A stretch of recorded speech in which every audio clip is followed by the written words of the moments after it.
Before we start, just a quick reminder to hit that subscribe button. Only 2% are subscribed. At 1,000 subscribers, I'll be posting a special video. The iPad whistled past my face and slammed into the wall.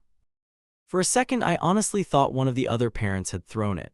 My name is Lauren and I'm 28, and I should have turned around right there. Instead, I picked the thing up like an idiot and checked if the screen survived. That was the first moment I understood those kids had more power in that house than I did. "Dad, the game froze again. This party sucks." His son yelled from the couch, legs kicked up like he owned the place. My boyfriend, Mark, laughed and ruffled his hair like that line was adorable. "Relax, champ, we'll fix the Wi-Fi, just enjoy your party." The boy glared at me like I caused the lag, and that glare stuck with me longer than the sound of everyone laughing. There were kids everywhere, running and shouting, and I could not tell who belonged to whom. Mark moved from group to group, handing out juice and snacks, playing the fun host. Every time his son snapped his fingers, Mark turned like he had been called by a boss. I stood there with a stack of paper plates and this slow-crawling thought that I had walked into someone else's kingdom. "Can I help with anything?" I asked, trying not to sound lost. "Yeah, you can cut the cake in a bit," Mark said, already halfway across the room. His daughter, Lily, bumped my hip as she rushed past, eyes glued to her tablet. "Move," she muttered, not even looking up. I laughed it off, because what else do you do when a little kid shoves you in your boyfriend's house? The first real crack for me came at the cake table. Mark clapped once and yelled for everyone to come sing. Jake, the birthday boy, dragged his iPad with him, still tapping the screen during the first line of "Happy Birthday." I tried to move the tablet away from the candles just so wax would not drip on it. He yanked it back so hard the knife slipped in my hand and my heart jumped before anyone noticed. "Don't touch my stuff," he snapped. His voice cut through the noise and a few parents glanced over, then looked away fast. Mark chuckled and pulled him closer. "Hey, be nice to Lauren, she helped plan this." He kissed the top of Jake's head, and no one corrected the fact that I had done almost nothing except show up and slice things. That little rewrite of reality felt stupidly small and somehow huge. We got through the song, everyone cheered, and then Jake inspected the first slice like a food critic. "There's too much frosting on this side," he complained. He shoved the plate back at me, frosting smearing on my wrist. Lily demanded a corner piece at the same time and started stomping when Mark handed it to another kid first. I kept cutting more and more slices while their voices climbed, like I was staff who had missed the training. "Here, buddy, I'll fix it. You want less frosting, right?" Mark scraped the cake with a knife and redid the whole plate for Jake. "No, please, no thanks, just the immediate fix." Lily tugged on his sleeve for a bigger piece. He reshuffled plates again, and not once did either kid hear the word no. I smiled at some mom filming the chaos, and in my head a quiet alarm started buzzing. Gift time made that alarm louder. The kids plopped in the center of the living room, and Mark dragged in a mountain of packages from the hallway. "You're spoiled, man," one of his friends joked. Mark grinned like it was a trophy. Wrapping paper flew everywhere while I tried to keep track of what came from who, already planning thank you texts that nobody had asked me to send. My gift was a small box tucked near the bottom, a handheld game case Jake had said he wanted once. By the time he reached it, he was already surrounded by new games, a drone, 2 more controllers. He opened my box, barely glanced inside, then tossed it aside and reached for the next shiny thing. "Cool," he muttered, eyes already on the next brand logo. I laughed too loud and said something about him being overwhelmed just to cover how that tiny dismissal stung. Mark slid down beside him with another box. "Remember, no complaining or we start taking things back," he warned, kind of playful. Jake nodded without looking up, fingers tearing more paper. Every time his face twitched even a little, Mark rushed to explain the toy, put in batteries, set things up. Not once did he let the kid sit with even a second of disappointment. It looked sweet at first glance and just desperate once you stared. The Wi-Fi meltdown hit right after. Jake tried to launch some game on his iPad, the new one Mark had upgraded because the old one was laggy. The loading wheel spun, then froze. Jake jabbed the screen harder, back hunched, jaw clenched. "This thing sucks," he shouted, and before I realized what he planned, the tablet flew toward his sister. It hit her shoulder with a thud and dropped near my feet. Lily screamed, more from shock than pain, then kicked the tablet away. My chest tightened and I stepped between them without thinking. Hey, stop, that is." "Not okay," I said. My voice shook a little, which made me even more angry at myself than at him. Jake's face crumpled. He was not hurt, he was furious. "She looked at my screen, she ruined it," he yelled. Lily grabbed her own tablet and held it to her chest like a shield. For a moment, I swear every kid in that room stared at me like I was the one who had broken the rules. I could feel my cheeks heat up while Mark walked over, still smiling. "Buddy, relax, it's just a game," Mark said, scooping the iPad up. He checked the screen, then handed Jake his own phone. "Here, use mine for now, it's faster." Jake snatched it without a word, already tapping, already lost again.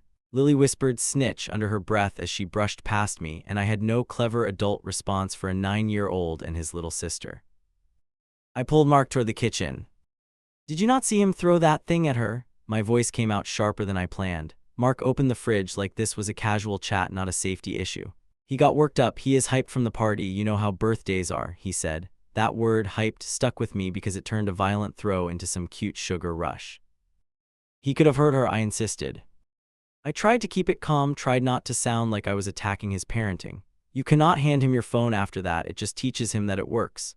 Mark shut the fridge a little harder than necessary. "You do not have kids, Lauren, trust me, this is normal," he answered. The way he said "you do not have kids" felt like a locked door between us. I knew I should stop there, but I did not. "Normal kids get told off when they throw things at people," I pushed.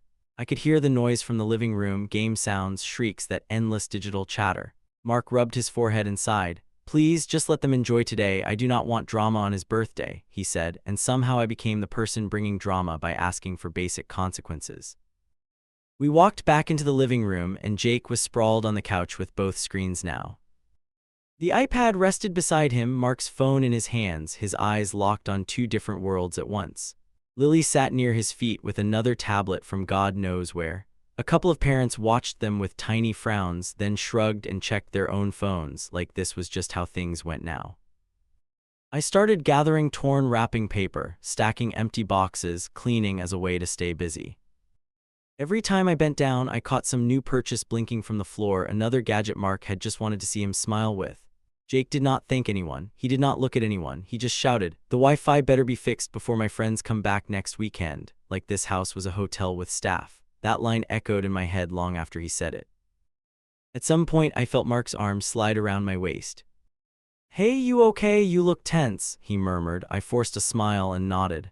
"Just tired," I lied, because telling the truth would drag us back into that kitchen argument. He kissed my cheek, then turned to Jake. "You good, champ? Need anything else?" Jake did not even glance up. "Yeah, you should get better internet," he muttered. Mark laughed and promised to call the provider tomorrow, like the kid had given a reasonable customer review. No talk about that throw, no apology to Lily, no word about giving my opinion even half a seat at that table. I want to say I stormed out, that I made some strong stand right then. Instead, I stayed, stacked plates, offered refills, pretended this was fine. I told myself it was just birthday chaos, that once the guests left things would settle. Deep down, though, under all the excuses, something small and sharp had started to dig in. I did not know yet how deep it would go. A spoon bounced off the floor before I even spoke. "Lauren, bring more cereal." Jake didn't look away from his tablet. Lily lounged beside him, feet on Mark's lap, eyes locked on some video. Mark sat there with an empty bowl in his hand like a server waiting for the next order. "I'm not the waitress," I muttered, grabbing the spoon. Nobody reacted. The cartoon voices drowned me out. Mark finally stood, took the bowl, and walked past me. "Can you just pour him some more? I'm late already." He kissed my forehead on the move, like that wiped the whole tone. So I poured more, of course I did. I tried to hand the bowl directly to Jake. He didn't reach for it, just opened his mouth wider, attention glued to a game. Mark chuckled, took the bowl from me, and held it under Jake's chin while the kid shoveled food without a word. I watched milk drip down his fingers and thought, this is not normal, right? Morning traffic on the TV filled the room, though nobody watched it. "Shoes in 10 minutes, Mark called, dropping onto the couch again. Jake ignored him, thumbs flying. Lily slid further down, tablet tilted toward her face, nails tapping, my voice calm. Out before I could stop it. "Guys, at least pause that while you eat." Lily rolled her eyes so hard I actually felt it. "I can hear you and watch," she said, flicking the volume higher. Jake laughed through a mouthful of cereal. Mark nudged her ankle. "Be nicer, okay?" That was it, no follow-up, no real push. When Mark finally tried again, the clock was already brutal. "Shoes, backpacks, let's go." He clapped once, stood, then hesitated because his phone buzzed. Jake kept playing. Lily kept scrolling. Nobody moved until he walked over and physically slid a hand between Jake's face and the screen. Seriously enough, his voice sharpened a little.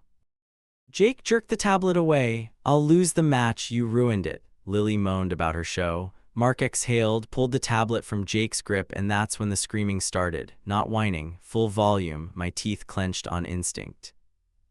I stepped in like an idiot hero in a cheap movie. I'll hold it by the door, I offered. You can play again once you're dressed. I tried to sound calm, reasonable. Jake marched up, planted himself inches from me, and stared like I had stolen his heartbeat. You don't tell me what to do here. That line landed harder than it should have. Behind him, Mark rubbed his neck. Just get ready, okay? She's trying to help.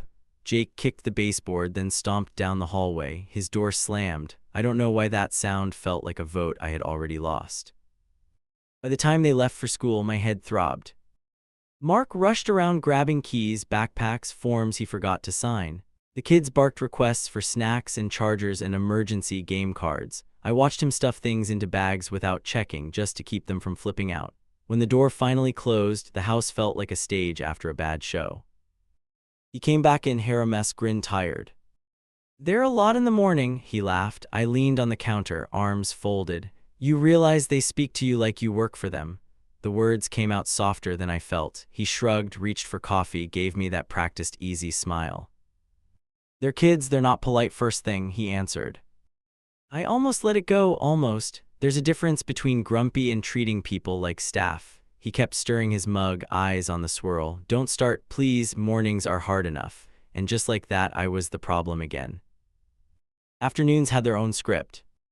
I'd come over after work and their backpacks would already be dumped near the door, phones in their hands, TV loud, homework untouched. Mark would be in the kitchen trying to cook and answer work messages and keep everyone from exploding at once. One Tuesday, I decided to try a different approach. Homework first, screens after. I announced it like a rule that actually existed. Lily didn't look up. Dad lets us watch while we work. Jake flashed his tablet like evidence. Yeah, multitasking. Your grades would probably like the opposite, I said. Instant silence, not the good kind. Jake's eyes narrowed. Lily paused her show, finally giving me real attention. In that moment, I felt like I had stepped into a meeting I wasn't invited to. Dad, she's being strict again. Lily's voice went sharp. Mark leaned in the doorway, towel on his shoulder. She just cares about you guys doing well. That should have helped. It didn't. Jake slapped his math book onto the table, sat, and opened it like it had personally offended him. He shoved the worksheet toward me without greeting. What's the answer to number 5? It wasn't a question, it was a command. I pushed the paper back an inch. You try it, I'll check. Jake's jaw clenched. You know how to do it faster, just tell me. I'm not going to do it for you, I answered. He leaned back, chair tipping on 2 legs. Dad just tells us. Lily chimed in. Yeah, it's quicker. Mark scratched his arm, looking caught. Sometimes I walk them through it. It's not a big deal. My throat went dry. So walk them through it, I said. I got up from the chair and moved aside. You guys listen to him then. Jake groaned. Forget it, I'll copy from someone later. Lily nodded, already back on her show. The books sat untouched between us like props in a pretend responsible home. Dinner was where the tablets took complete control. I tried once early on to arrange 3 plates at the table. Forks, glasses, actual normal dinner. I even shouted down the hallway that food was ready. Lily answered from the couch. Just bring it here, I'm in a good part. Mark glanced at me, then lifted 2 plates. We usually eat in here, he explained. He set their food on the coffee table, then flopped down between them. Within seconds, 1 plate balanced on Jake's knee, the other sat next to Lily's tablet. I remained in the kitchen doorway, holding my own plate and trying not to look like the hired help. Can we try 10 minutes at the table? I asked. It's fine, babe, Mark answered with his mouth full. This is how we hang out, Jake groaned. Why is she obsessed with the table? Lily giggled. Because she likes cleaning it. Then she looked right at me and added, that's her job. The word hit like a slap. I waited for Mark to correct it, to say anything. He chuckled instead. She does like everything tidy. That was it. I stared at him over the back of the couch. He avoided my eyes and focused on his food like it would disappear otherwise. Guess I'll go do the dishes, I said. My voice came out calmer than my chest felt. Jake smirked at his screen. Lily cranked her volume higher. In the sink, I scrubbed plates that hadn't been used yet and tried to swallow the stupid lump in my throat. The maid nickname showed up a few days later. I came in balancing grocery bags because Mark had asked if I could grab a few things on my way over. Before I could set anything down, Lily called out from the couch. "Our cleaner is here." Jake laughed so loud it startled me. I froze in the doorway. "Excuse me," my voice dropped. Lily shrugged, eyes still on her game. "You like chores, you're always doing them." Jake added, "Yeah, that's why Dad likes you. You do all the boring stuff." My grip tightened on the plastic handles. Mark finally walked in from the hallway, pulling on a hoodie. "What's going on?" He scanned our faces, then saw the bags. "Oh hey, thank you, you're amazing." He kissed my cheek, reached for a soda, and started talking about a game Jake had just downloaded. The maid comment vanished into that like it never existed. "You hear what they just called me?" I asked. My voice sounded strange even to me. Mark blinked. "They're joking, relax." The word relaxed scraped hard this time. "It's not a joke to call your girlfriend the help," I answered. Jake snorted. "You're mad about a nickname." I looked at him, then at Mark. "Are there any words they're not allowed to use?" I asked. Mark's jaw tightened. "Of course there are, I'm not a bad parent." He grabbed a bag and started unpacking. That felt like a verdict on the whole conversation. Nights were their own battlefields. I started sleeping over most weekends, which apparently meant nothing to anyone under 4 feet tall.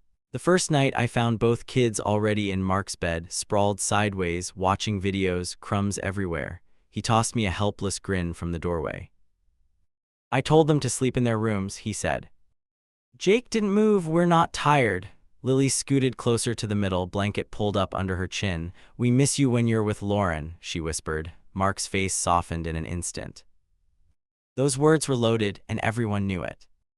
"I can go home," I offered, throat tight. "Let them have tonight." Saying it still annoys me when I think back. Mark shook his head fast. "No, stay, guys, you can watch one more episode, then back to your own beds." Jake's whole body tensed. "2 episodes or we stay here," he bargained.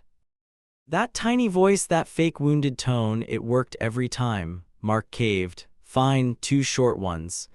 That night I fell asleep on the far edge of the mattress, their screens flashing between us like a barrier.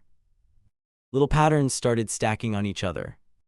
Phone chargers vanished and reappeared in their rooms. My headphones went missing and turned up tangled under Lily's pillow. Discarded wrappers lined the couch after every weekend. If I pointed any of it out, the mood shifted fast. One night I found my water bottle full of sticky juice. "Who used this?" I held it up. Lily barely glanced over. "I needed a cup. You leave your stuff everywhere." Everywhere. That was rich, considering I could barely keep a corner for my bag. Jake snickered. "You're always cleaning. You'll handle it." "Don't use my things without asking," I told them. I know my voice was too sharp. I heard it. Lily mimicked my tone under her breath. Mark stepped in from the kitchen at the worst possible moment. "What is going on now?" Jake spoke first. "She yelled at us over a bottle." Mark looked between us, exhausted. "Can you pick your battles?" he asked me. I stared at him. "Teaching them not to treat my stuff like trash is not a bad battle." He sighed, rubbed his temples, and walked back to the sink. That choice stuck with me far longer than the bottle. Even small errands turned into power shows. Once we all went to the store because Jake wanted new headphones and Lily wanted a plushie she had seen online. Mark told them they could each choose one thing. Straightforward. That rule lasted maybe 5 minutes. In the electronics aisle, Jake grabbed 3 different boxes. "I'll pick it home," he said, already reaching for a 4th. I reminded him about the 1-item deal. "You can't decide later, that's how choosing works." He stared like I had spoken another language. "Dad, she's trying to control everything," he hissed. Lily chimed in, "Yeah, she hates when we have fun." Mark lifted his hands. "Let's just get going, we're making a scene." He grabbed 2 of the boxes and put them in the cart. "We'll talk about it at home." Spoiler, we did not. On the drive back, the car felt cramped. Jake sulked behind me, tapping angrily on his phone. Lily listed all the items her friends had that she didn't yet. Mark kept cracking jokes, turning up the radio, acting like this was all regular family noise. I watched the road and thought about how fast I had become the strict one in a house that didn't actually have any rules. There were brief, quiet moments that tricked me. A night when Lily asked me to help with a school project and actually listened. A morning when Jake showed me a game he liked and waited for my reaction. Those little flickers made me think I could earn my place if I just kept trying. But the next outburst always came. One Sunday, I suggested no screens at breakfast just to try again. "We can manage 15 minutes talking," I joked. No one laughed. Jake hunched over his tablet. Lily hugged hers closer. Mark looked at me like I had suggested fasting for a week. "I already promised them game time," he explained. He didn't look sorry, just cornered. "You can't keep changing things on them." I stared at the kids. "You're allowed to say plans changed." My tone softened at the edges. "You're the adult." Jake smirked without glancing up. "Not when we're here," he said. The way he said it made my spine go cold. Mark barked out a weak laugh. "He's joking." Maybe he believed that. I heard something else. I wish I could say I walked away then. That I recognized the pattern and chose myself. Instead, I washed dishes, picked up chargers, and kept trying to negotiate with tiny rulers who knew exactly how to keep their throne. I didn't understand yet how expensive that choice would get. Forks rattled as I pulled the tablet out of Jake's grip. He lunged after it, chair scraping hard against the floor. Lily froze with her burger halfway to her mouth. Across the table, Mark straightened, shoulders tight already. "That's mine, give it back." Jake's voice cracked, eyes glassy from the screen. "New rule tonight," I answered, hands firm on the device. "No electronics during dinner, we actually talk." "Since when?" Lily muttered, eyes narrowing. "Since right now," I replied, heartbeat way too loud. Mark cleared his throat and reached for his drink. "That's reasonable, guys, we can handle 20 minutes. Jake snapped his head toward him, betrayal all over his face. "You promised game time after practice," he shot back. "That was before I watched you eat without looking up," I said. "It's like feeding robots, not kids." "Stop calling us that." Jake shoved his plate away, sauce splattering the table. Lily folded her arms and slid lower in her chair. "If you hate us, just say it," she whispered. That line punched harder than any shout. Mark winced, eyes flicking between us like a tennis match. "I do not hate you," I answered, voice shaking. "I want you to act like this meal matters." "It doesn't," Jake snapped, face going red. "This is boring, my team needs me online." He pushed back his chair to stand. "Sit down," Mark ordered, knuckles white around his fork. For a moment, everyone actually paused. Jake hovered halfway up, testing the air. Lily watched Mark like she was grading him. I held the tablet against my chest, waiting. Mark exhaled and softened his tone. "You can play later, bud, just eat now." He stood, walked around, and patted Jake's shoulder. "Work with me here, okay?" Jake stared at the tablet in my hands. "If she wasn't here, we'd be playing already." Lily nodded fast, fresh tears forming in her eyes. "You changed when she moved in," she murmured. I felt that like a spotlight swinging my way. Mark rubbed his face, then looked straight at me. "They have a point, things got stricter lately." He tried to sound gentle and still made it worse. "So I'm the villain because I want eye contact?" I asked. My voice came out flatter than I meant. I slid the tablet onto the counter behind me. "It stays there until after dishes are done." Jake bolted for it like a runner off blocks. I stepped sideways, blocking his path with my hip. "Enough," I said, louder than planned, hands trembling. "We are not negotiating with tantrums anymore." His chair crashed as he kicked it over. "You can't tell me what to do in my house." That word house burned on the way out. Lily knocked her cup sideways and burst into tears. Mark grabbed Jake's arm to stop him. "Cut it out, you're crossing the line now." Jake yanked away, eyes shiny with furious tears. "You used to be fun before her," he cried. The room went very quiet after that. Mark's shoulders sagged like the fight drained out. He glanced at the counter, then at his son. "Just finished dinner, we'll figure this out later." Later meant after I broke the silence. Dishes clinked under hot water once the kids left. Mark dried a plate like it had wronged him personally. "You ambushed me with that rule," he finally muttered. "I mentioned this last week," I reminded him, throat tight. "I asked for one meal without glowing screens on faces." "Yeah, and I said I'd think about it," he answered. "That's not the same as agreement, Lauren." I leaned on the counter, towel twisting in my hands. "How long do you need to think about basic respect?" I asked. "They talk to you like a concierge with unlimited upgrades." They don't even hear the word no anymore. They're adjusting to a lot, he argued, eyes hardening. New schedule, new person around, they're just protecting themselves. So throwing chairs is self-care now, I shot back. Cool, glad we cleared that up. He slammed the cabinet door shut, a little too loud. I'm asking you to ease up, not to disappear. You've gone from girlfriend to drill sergeant in a month. That's not what I wanted for them. I laughed once, sharp and tired. I cook, I clean, I help with homework. Apparently none of that counts, only the word no does. You wanted help, but only if I smile through chaos. His jaw tightened, eyes flicking toward the hallway. Keep your voice down, they're still awake. Good, I answered, maybe they'll hear that someone cares. He stared at me like I had crossed some sacred line. That night should have warned me properly. Instead, we slid into a shaky truce for a while. No more surprise rules, that was his request. Talk to me first, don't spring stuff on them. So I tried it his way for a bit. One afternoon, I waited until the kids were out. I want house guidelines, I told him, heart hammering. Nothing extreme, just basic human behavior.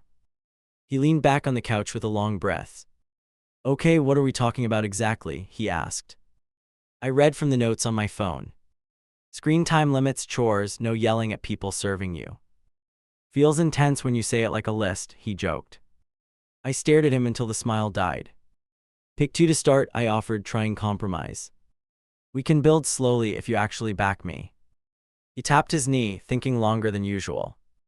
Chores after dinner, that's fine, they're old enough. And no devices on school nights after 9, he added. We can try that for a week. I clung to that tiny victory harder than I should. It felt like we were finally on the same team. I even pictured us reminding each other calmly. Stupid, I know that now. I brought it up to the kids that evening.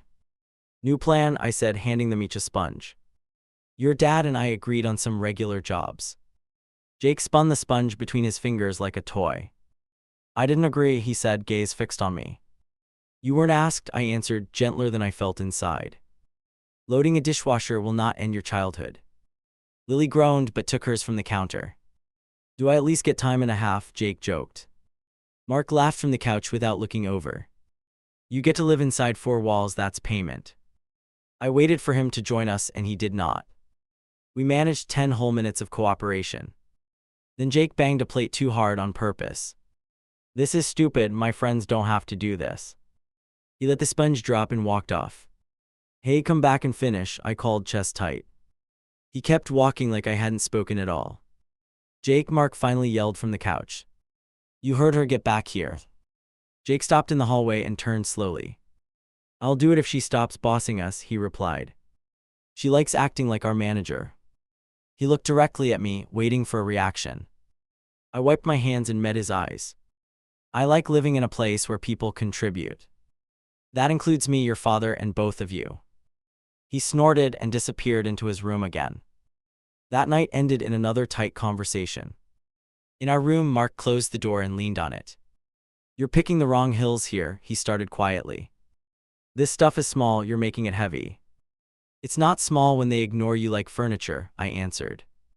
I am not background, I live here too. You told me you wanted them to learn responsibility. Or was that just something you say on dates? He flinched at that just a little. I'm trying to keep the peace, he replied, shoulders tense. They've been through breakups and moves and custody fights. I can't pile on more stress right now. And I'm what more stress, I asked, words slow. Is treating me like staff your new regulation free parenting style? He sat on the edge of the bed and sighed. They're kids, they'll grow out of it, just be patient. You know those pockets of silence that change everything. We fell into one then and did not climb out. I almost gave up on rules at that point. Almost. The real breaking moment came with the secret device. I didn't find it during some dramatic search. It popped out while I was changing sheets in Lily's room. A thin tablet slid from under her pillow and hit my foot. I picked it up and recognized. Do the case immediately. New lightweight, not the cracked one Jake always carried. The home screen lit with games I had never seen. My stomach dropped before my brain fully caught up. Where did this come from? I asked from the doorway. Lily glanced up from the older tablet in her hands. Her eyes flicked to the new one, then to me. Dad gave it to us for when you're strict. It felt like someone had yanked the floor away. For when I'm what? I repeated, voice low. So we can still watch stuff if you take things, she answered. He said not to tell you because you'd freak out. I walked straight to the living room without answering. Mark looked up from his laptop, expression already wary. You gave them an extra tablet behind my back, I asked. I held it up like evidence at a trial. He closed the laptop slowly, eyes never leaving mine. Keep your voice down, he muttered, glancing toward the hallway. You seriously did this, I pushed, pulse racing in my ears. After we fought about limits for weeks. It's not that deep, he replied, palms up. They share it when you get on them about screens. It keeps things calmer, that's all I'm trying to do. You're blowing it way out of proportion. I laughed in disbelief, a harsh, brittle sound. You literally armed them with a secret device, I said. You turned every limit into a joke behind my back. How am I supposed to parent alongside that? They're my children, he snapped, volume rising. I get the deciding vote on how this works. You came into an existing setup, not the other way around. You can't march in and rewrite their whole world. I asked for shared rules, not total control, I answered. I never punished them without talking to you first. You created this back door and told them to hide it. Do you understand how betrayed that feels? He stood up fast, knocking the coffee table slightly. You don't know what betrayal looks like, trust me. I'm trying to keep them from shutting down around you. They think you're out to take everything fun away. Because you told them that, I shouted, hands shaking. You set me up as the bad cop for convenience. Of course they run to you, you hand them secret toys. I'm tired of being the only adult left. We stared at each other, both breathing hard. The tablet felt heavier and heavier in my grip. In the hallway I saw Jake hovering, listening shamelessly. Lily peeked behind him, eyes wide, soaking everything in. Go to your rooms, Mark called, voice sharp now. Jake didn't move, just stared right at me. She keeps trying to change you, he announced loudly. She doesn't even like us, she just likes rules. Something in me cracked clean through at that. I turned to Mark, waiting, begging silently for pushback. He rubbed the bridge of his nose and looked tired. They're scared, Lauren, maybe ease off for a while. There it is, I whispered, throat burning. That's what you really think, that I'm the problem. That if I just shut up and smile things will improve. While they scream and throw things and run the place. He stepped closer, eyes glossy and furious. They come first always, that's not negotiable, he said. If you can't handle that, maybe this isn't right for you. The words hung there like a sentence I hadn't expected. I stared at him, at the kids watching behind him. For once I didn't try to fix the mood. I placed the tablet carefully on the table between us. And in my head, something important finally shifted for good.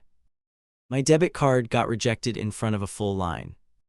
Try it again, my voice came out too bright, too fake. The cashier ran it once more, eyes tight, and the little screen flashed the same message. Declined, my neck went hot while someone sighed behind me. Do you have another card? The cashier shifted her weight. I fumbled for my phone instead, buying time I didn't really have. My banking app loaded and the number at the top hit me like a shove, way less than it should have been. For a second I honestly thought it glitched. Then the list of charges scrolled up. Same store name repeated over and over, tiny payments stacked into one huge wound, mobile game purchases, every few minutes, every day, for weeks. I heard a cough behind me and snapped back. I'm sorry, I'll pay cash. My hands shook while I counted bills. The cashier relaxed, the line moved again, life went on. Inside my ribcage everything was pounding out of rhythm. In the car I opened the full statement. More of the same charges, page after page. I recognized one date right away. The night Lily begged to rent just one movie on the shared tablet because Mark's card kept failing. I had typed my info in without thinking. Back then I believed I was being generous. Now I watched that moment multiply into hundreds of transactions. Holy crap, I whispered, jaw clenched. I zoomed in on the total and felt slightly dizzy. Rent money, emergency money, gone into fake coins and digital skins. I hit call on the bank number with shaking fingers. The automated voice droned through options while I sat there with the engine still off. When I finally reached a human, the words spilled out fast. Those charges are unauthorized, I didn't buy any of that. "We can start a dispute," the woman answered, steady and calm, "but if anyone in your home had access to the device, it may be considered authorized." My eyes closed for a second, of course, that loophole. "I'll still file it," she added, "but it can take time." I ended the call and just sat there gripping the steering wheel. I knew exactly which anyone had done it, which tablets had my cards stored, which house I was driving toward. I also knew how this conversation was going to be spun if I wasn't careful. On the drive over, I texted Mark. We need to talk about my bank card. Something huge is wrong." He replied with 3 dots then. "Mark, we're in the middle of a match. Is it urgent, urgent?" That line actually made my vision blur for a second. I typed back slower this time. There is over $2,000 missing. Guess who loves app purchases?" No answer, no dots, just silence all the way to the house. I walked in without knocking, neck tight, breath sharp. Jake and Lily were on the couch, of course. 2 screens glowing, thumbs moving. Mark sat between them, controller in hand, half turned toward the TV. They barely glanced up. "We need to pause everything right now." My voice cut through the room. Jake groaned. "We're almost done with this round." Lily tugged at Mark's arm. "Don't stop, we just got good teammates." I reached for the remote and shut off the TV. The whole room snapped toward me like a rubber band. "What the hell?" Jake jumped up. Mark dropped the controller, eyes wide. "What's going on? You can't just kill the game like that." His tone was more upset about pixels than my expression. I held up my phone instead of answering. "Who's been buying stuff on the tablet using my card?" My thumb hovered over the list of charges. I turned the screen toward them. All those tiny payments glared back at us. Jake squinted at the names, then his face changed in this tiny, guilty flicker. Lily's shoulders hunched in. Mark's gaze darted over the amounts, then up to me. "Let's all calm down," he said, palms slightly raised. That phrase again, the one that always meant I was already too loud for his comfort. "Calm down while my rent vanishes into game tokens." My laugh sounded sharp and wrong. $2,340 gone from one stupid night I used my card on your tablet. I struggled to keep my voice from breaking on the number. Jake folded his arms, defiant and scared at the same time. "It said free trial at first," he muttered. "Then it just kept giving us stuff when we clicked." Lily nodded fast. "The store always popped up. We thought you knew." The worst part is that some tiny sliver of me believed that they really had started without understanding where the money came from. But that sliver did not cover weeks of clicks. It did not cover them hiding the email receipts that must have come in. "You didn't think it was weird that nothing asked for a code?" I stared at both of them. "That things just kept going through like magic." Jake looked away. "We figured you got paid a lot." That sentence actually knocked the air out of me. Mark rubbed his jaw, visibly scrambling. Okay, it happened. We'll fix it." He turned more toward me. "You shouldn't have left your card on there. Those settings are confusing. This is partly on the app too." I almost dropped my phone. "This is theft," I answered, each word flat. "Accidental maybe at first, not after the 10th charge, not after the 30th. I held the screen closer to his face. "You see these dates, this is almost every day." Jake shifted from foot to foot, chewing his lip. "Are we going to jail or something?" He tried to sound joking. It came out thin. I looked at him and hated that I still cared about his fear in that moment. "No," I said, quieter. "You're not going to jail." I drew a breath that hurt going in. "But you are going to learn what paying things back looks like." Mark's head snapped up like he hadn't expected that direction. "Let's slow down," he cut in. "They're kids, they didn't understand the real cost. We can't treat this like some criminal case." He moved in front of them a little, almost shielding them from me. I noted that. I was suddenly on the opposite side by default. "I'm not calling the police," I replied. "I'm asking for concrete consequences." I pointed at the pile of gadgets on the coffee table. "Every extra device, every non-school screen, gone until the bank sorts this." Jake's eyes widened like I had hit him. "You can't," he blurted. "You can't just take everything." Lily's chin quivered. "All my games are on there." Mark stepped closer to me. "Breathe," he murmured. "We'll pay you back ourselves." "Ease, it doesn't have to fall on them." I turned toward him, something in me snapping. "We," I repeated. "With what? Your card is already stretched. You told me that last month." I tapped the screen again. "This is my savings, my safety net. They burned it because they felt like clicking." "We'll figure it out," he insisted, voice rising now. "I can grab extra shifts, maybe sell some stuff, there are options." He avoided saying the words I needed him to say, that they had done something serious, that it demanded more than him quietly absorbing it. "So they feel nothing," I said. "They watch you fix it in the background while they keep playing. Why would they ever stop?" I lowered my voice, aware of 4 eyes pinned on us. "This is the moment you show them what limits mean, or you never will." Silence settled for a second, heavy and tight. Then Mark turned to them. "All right, hand over the tablets for now." His tone tried to strike a balance between strict and friendly. He held out his hands. Jake hugged his to his chest. "That's not fair," Jake protested. "We already spent the stuff, we can't undo it, why ruin everything else?" Lily clutched hers even harder. "You always listen to her over us now." The way she said her stung more than I expected. I waited to see what he'd do. He hesitated, then backed off an inch. "I'm not asking forever," he tried again. "Just until we sort this mess out." Jake shook his head, cheeks flushed. "You said we weren't in trouble," he shouted. "I said we'd talk," Mark replied, exasperated. "This is the talk." He reached again. Jake yanked away, almost slipping. Lily started crying for real now. "I didn't even click that much," she sobbed. "It was mostly him." The blame bounced back and forth like a ball. "Enough!" I cut across all of them. I walked over, took Lily's tablet first, then turned to Jake. He stared daggers at me, then slammed his into my hands. "Hope you're happy," he spat. "You ruin everything." That line stayed lodged under my skin long after. I stacked the devices on a high shelf. "Screens are off limits until we map out a plan," I said. "That means actual chores, actual sacrifices, not just your dad pulling money out of nowhere." They both glared like I had suggested breaking their bones. Mark waited until they stomped down the hallway. Doors banged, another familiar soundtrack. Then he faced me fully.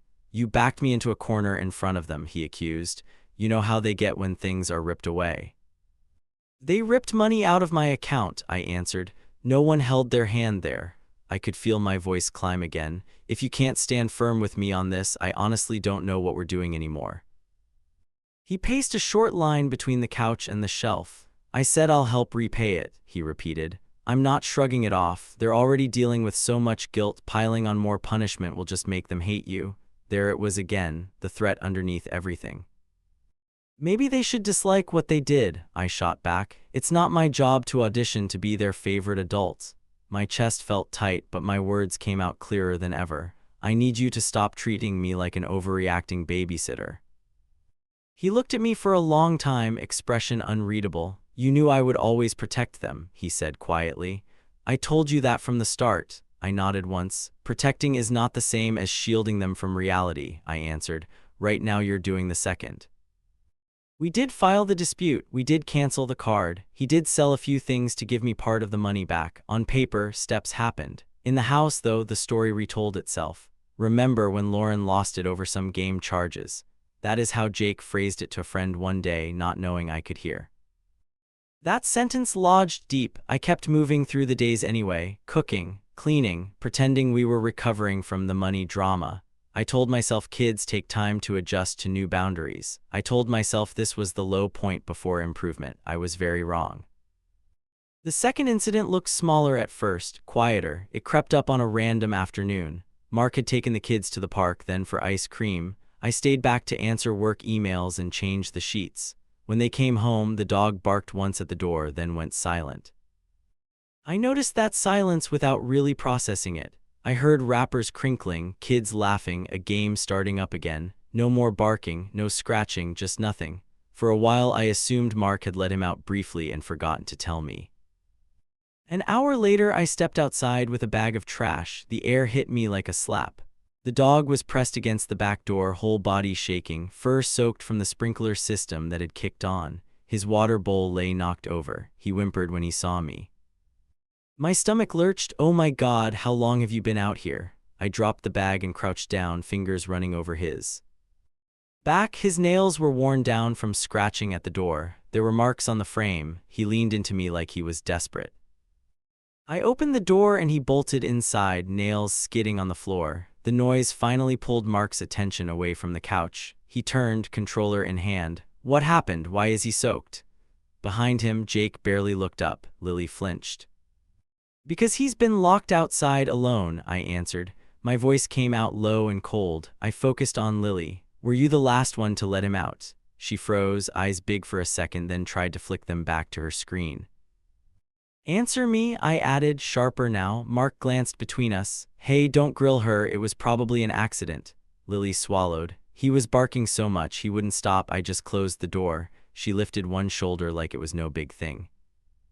My hands actually tingled from the rush of anger. For how long? I asked. Since we got home, she mumbled. I forgot. Jake snorted. He's fine, he's not dead. He said it like that settled the whole topic.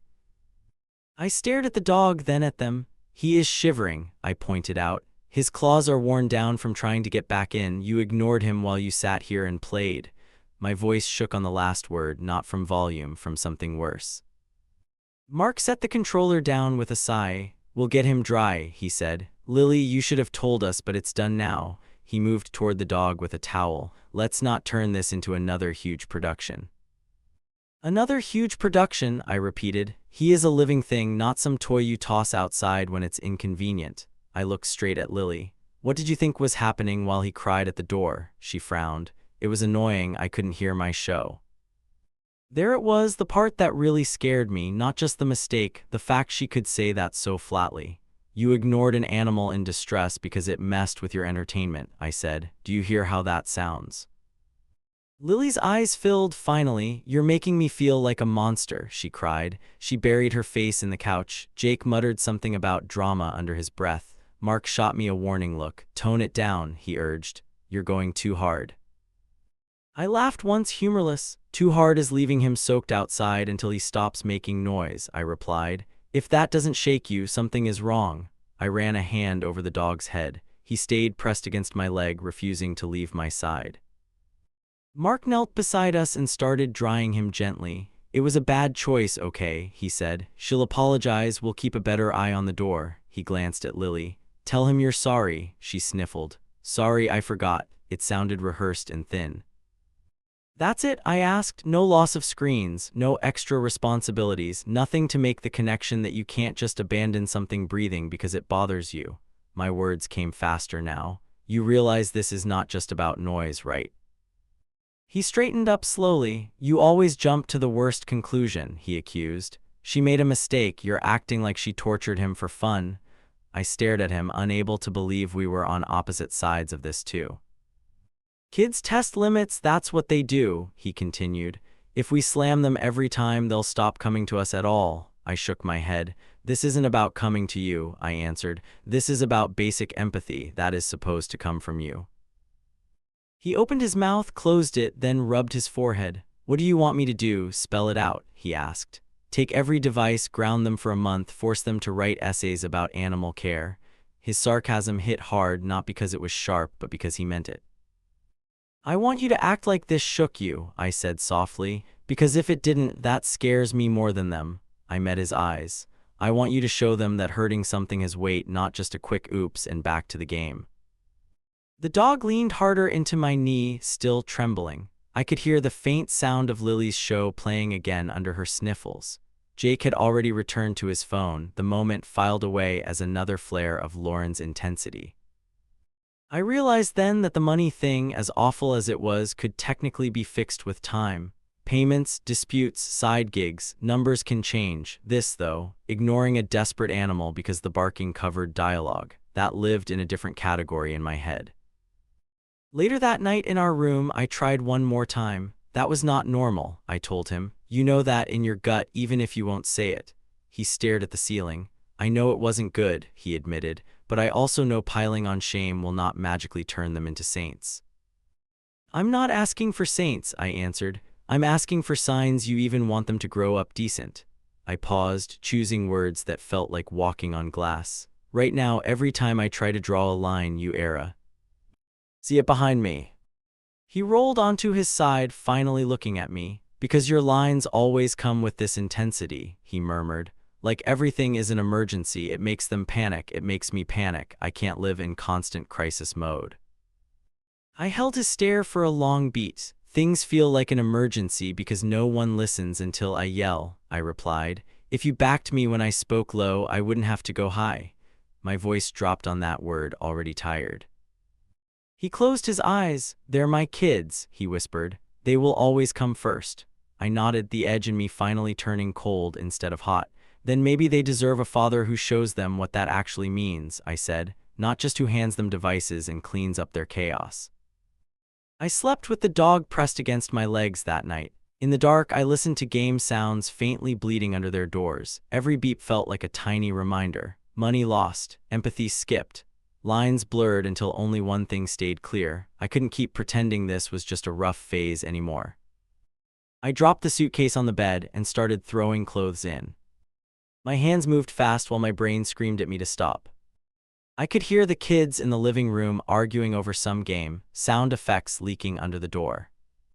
Mark laughed at something on the TV like this was any other Sunday. Nothing about it felt normal to me anymore. I yanked the zipper halfway, then opened it again because I had forgotten socks. My heart hammered in this weird, steady way, like it had accepted the plan before I had. Every shirt I folded felt like a small crime against the life I had tried to build there. I kept waiting for someone to notice the open suitcase and storm in. Nobody did, which hurt in its own quiet way. "Babe, where's my charger?" Mark called from the hall. My fingers tightened on a stack of jeans. "In here," I answered, voice flat, not moving. He walked into the bedroom and stopped short when he saw the suitcase. For a second, his face went completely blank. "What are you doing?" His voice cut through the room.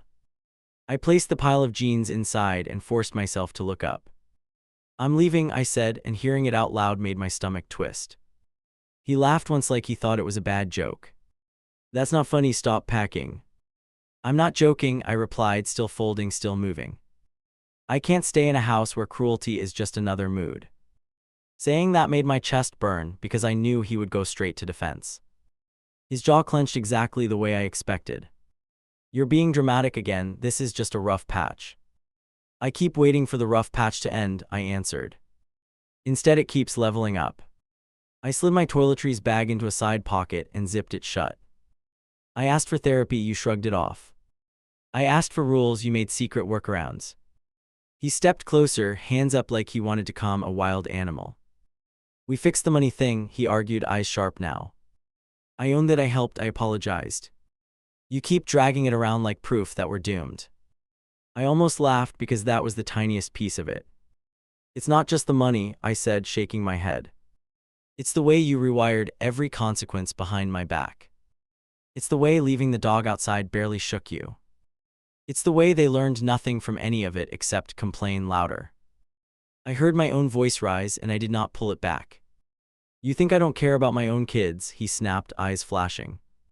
There it was, the button I always hit by accident and also on purpose. "I think you care so much you refuse to let reality touch them," I answered. "Even when they hurt people, even when they hurt animals, even when they steal." My throat felt raw on that last word. Footsteps thudded down the hall and Jake appeared in the doorway. Lily hovered behind him, clutching a tablet to her chest. "Why are you yelling again?" Jake asked, eyes flicking to the suitcase. He spotted the clothes inside and raised his brows. "She's finally quitting," he announced over his shoulder. Lily's face crumpled instantly. "You're really leaving?" she whispered, stepping into the room. My spine went rigid because I had imagined this moment 100 ways and none fit. "Yes," I answered, forcing myself not to soften it with excuses. "This house is not safe for me anymore." "Safe from what?" Jake scoffed, arms folded tight. "We're the ones you kept punishing." The unfairness of that hit so hard I almost lost my balance. "I wasn't punishing you," I said, voice low now. "I was trying to be the only brake on a car going downhill." Mark rubbed his temples like this was a migraine and not a meltdown. "Can we not use the kids as props in this scene?" he muttered. "You're mad at me, take it out on me." That choice of words made my hands go cold. "This isn't a performance for them, this is their life," I shot back. "Why do you always too?" "I'll run everything into some big lecture," Jake groaned. He walked over to the dresser and grabbed my phone charger like nothing mattered. "Can I at least keep this? You're not going to need it here." I took it out of his hand and dropped it into the suitcase. "Nothing of mine stays here," I said, more to myself than to him. Lily edged closer to the bed, eyes shining. "Are you leaving because of me and the dog?" she asked, voice tiny. That question went straight into the softest part of me. "No," I answered, even though the truth was tangled. "I'm leaving because the grown-up in charge refuses to change." "That's not fair," Mark snapped, stepping between us like a shield. "I've been balancing everybody's feelings alone since before you showed up. You walked into something already fragile and started kicking it. I'm sorry it doesn't look like the family in your head." His words came out harsh and weirdly polished, like he'd rehearsed them. I stared at him and felt my anger cool into something heavier. "You're not balancing," I said quietly, "you're bribing. With games, with gadgets, with zero pushback, with throwing yourself under every bus. One day they will see it and they won't thank you for it." He flinched like I had hit him, and I hated that part too. "Please don't go," Lily whispered, gripping the comforter. "I know I messed up, I can be nicer." Her shoulders shook, and for a second I almost broke. I sat on the edge of the bed and took her hand. "This isn't about nice," I told her, "it's about what feels normal here." "Normal is you being mad all the time," Jake cut in. He leaned on the door frame, that same cocky set to his jaw. "You hate fun, you hate games, you hate when Dad spoils us. Maybe you should find some boring house where nobody does anything." The words were nasty, but underneath I heard pure panic. Mark didn't correct him, which said more than any speech could. He glanced at the kids, then at my suitcase, then at me. "You're choosing control over us," he said finally, voice rough. That line actually stunned me for a second. "I'm choosing not to set myself on fire to keep your living room cozy," I answered. He shook his head like I was speaking another language. "You knew they were my priority from day one," he said. "I told you that first thing." "And I accepted it," I replied, "but I thought priority meant guiding them, not worshipping them." Saying it out loud almost made me dizzy. Silence dropped over the room for a heartbeat. Then Mark stepped back and crossed his arms. "If you walk out that door, do not come back in a month complaining," he warned. "We're not a trial version you can cancel and reinstall." Interesting choice of metaphor from someone whose kids lived in apps. "I'm not testing you," I said, closing the suitcase firmly. "I'm admitting I lost. I cannot be the only adult trying to steer this thing," I added. "It's making me someone I don't even recognize."